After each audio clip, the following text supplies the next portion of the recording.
Saya dirotasi ke divisi keuangan. Tunggu dulu Steven, dengarkan dulu penjelasan saya. Sebelum tahu kelanjutannya, Assalamualaikum Sobat. Kami dari kelompok mahasiswa Amikip dan Mapalu. Di sini kami akan menjelaskan tentang materi kami yang berjudul promosi dan rotasi.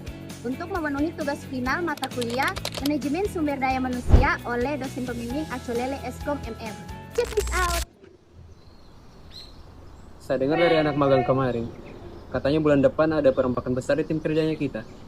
Jujur, saya rasa sudah waktunya saya naik posisi jadi kepala divisi ini. Tapi kenapa akhir-akhir ini namamu terus yang dibahas senior, Hikmah? Ini bukan masalah nama siapa yang sering dibahas, Stephen.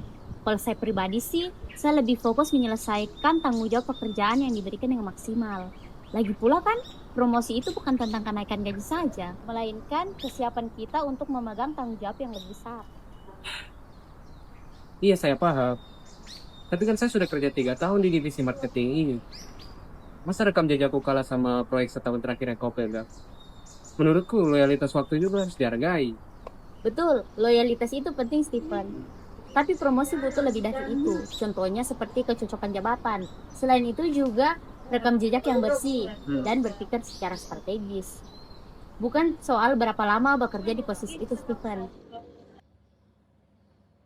Stephen Hikmah, sengaja kalian saya panggil ke ruangan sini karena perusahaan kita sedang melakukan pemetaan talenta. Saat ini persaingan sangat ketat. Mempertahankan karyawan adalah prioritas utama, dan kalian berdua termasuk dalam kriteria tersebut. Maaf sebelumnya, Nur Alia.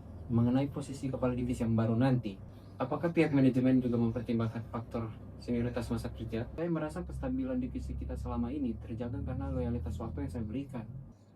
Pertanyaan bagus, Stephen. Untuk promosi jabatan di perusahaan dikombinasikan 2 jalur. Ada jalur senioritas dan jalur prestasi. Di jalur senioritas ini bertujuan untuk menjadikan stabilitas organisasi dan menghargai loyalitas karyawan. Jalur prestasi bertujuan untuk menciptakan kaderisasi yang dinamis dan berbasis target.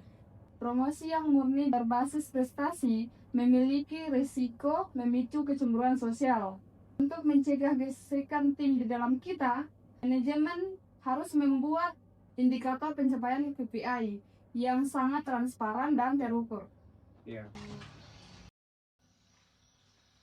Steven, kebetulan kita ketemu di sini.